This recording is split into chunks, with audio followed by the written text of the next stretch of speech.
Lepas Kolokrai Menteri jawab. Terima kasih untuk Sri Pengerusi.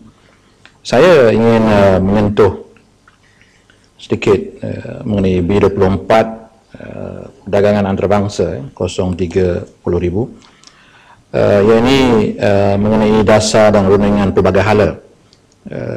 Rujukan khusus kepada proses perundingan untuk TPPA yang dikatakan telah pun selesai, ada yang mengatakan sudah ditandatangani, ada yang mengatakan belum, tetapi kerajaan menjanjikan untuk membawa isu ini ke Dewan ini. Soalan pertama saya, adakah kita telah menetapkan tarikh untuk sidang ini? Kena nak rancang projek sikit, program sikit supaya kita tidak ketinggalan ya. Tarikhnya katanya Januari, jadi kalau boleh diberikan tarikh yang spesifik. Yang keduanya mengenai perkara yang sama, apakah pasukan perunding kita boleh kita anggap berjaya untuk menangani segala isu yang timbul di dalam rundingan TPPA ini? Kerana ekoran daripada pendedahan dokumen ini secara rasminya untuk pengetahuan umum, kita dapati bahawa perkara yang kita khawatiri dulu benar-benar berlaku.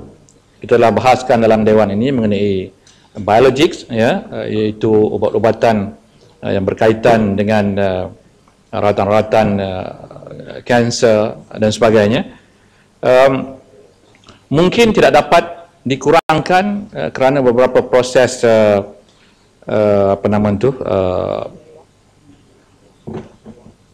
intellectual property dan juga kawalan pendaftarannya masih lagi berlega-lega dan tidak putus, dan beberapa cadangan yang diberikan akan memanjangkan tempoh paten ubat-ubat ini dan mungkin akan menyebabkan harganya tidak turun, dan ubat-ubat yang serupa biosimilar tidak dapat dipasarkan kerana beberapa peruntukan yang tidak membantu proses ini.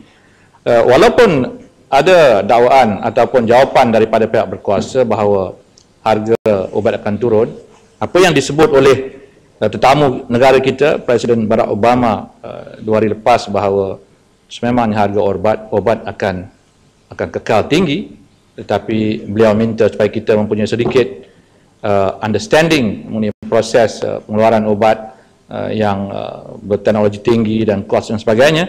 Jadi ini berarti bahawa kita sebenarnya tidak berjaya untuk memujuk di dalam rundingan ini supaya perkara yang melibatkan harga obat ini dapat membantu ya industri penjagaan kesihatan di negara ini. Jadi soalan saya, sama ada perunding-perunding kita sebenarnya sudah meneliti keseluruhan dan berjaya mempengaruhi perundingan. Begitu juga dalam perundingan ini kita dapati dalam isu-isu internet, ya, penggunaan data, penyimpanan data, juga kita akan bawakan ke pengetahuan bahawa di sana ada peraturan-peraturan yang boleh menghalang inovasi penggunaan internet, menghalang penggunaan secara umum idea-idea baru yang nak dikemukakan oleh netizen, ya, kerana beberapa peraturan-peraturan ini yang membolehkan internet service providers, ISP, untuk mengawal, ya, dan boleh menarik keluar maklumat-maklumat ini tanpa apa-apa sebab yang khusus. Jadi ini boleh merencat, ya, daya inovasi pengguna-pengguna internet. Itu yang pertama. Yang keduanya, saya ingin menyentuh di dalam bab P24,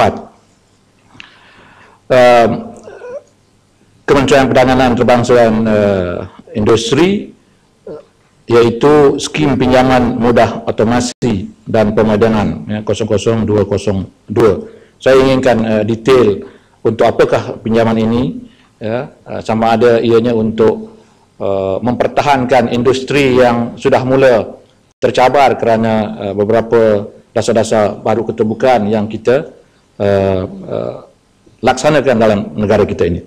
Yang ketiganya iaitu mengenai Halal Industry Development Corporation, ya, yang dapat pertukaran-pertukaran anggaran-anggaran yang baru. Saya ingin maklumkan bahawa dalam salah satu siri kunjungan ataupun persidangan yang dihadiri oleh ahli parlimen, iaitu Asia Pacific Parliamentary Forum pada tahun ini, awal tahun ini,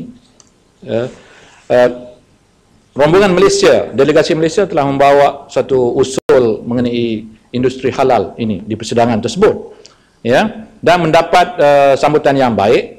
Walau macam mana pun ada dua aspek yang ditekankan. Pertamanya, bila kita bercakap mengenai financing di dalam industri halal ini, Islamic finance, kelihatannya mengikat cadangan kita itu dengan terminologi Islamic finance rupanya telah menyebabkan kurang berminat peserta APPF pada ketika itu.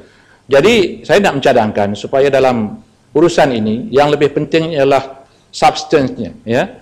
Apa yang kita nak introduce dalam Islamic finance itu supaya ianya dapat diterima dan kesannya itu dapat dinikmati oleh semua negara dan pengguna Islamic finance itu.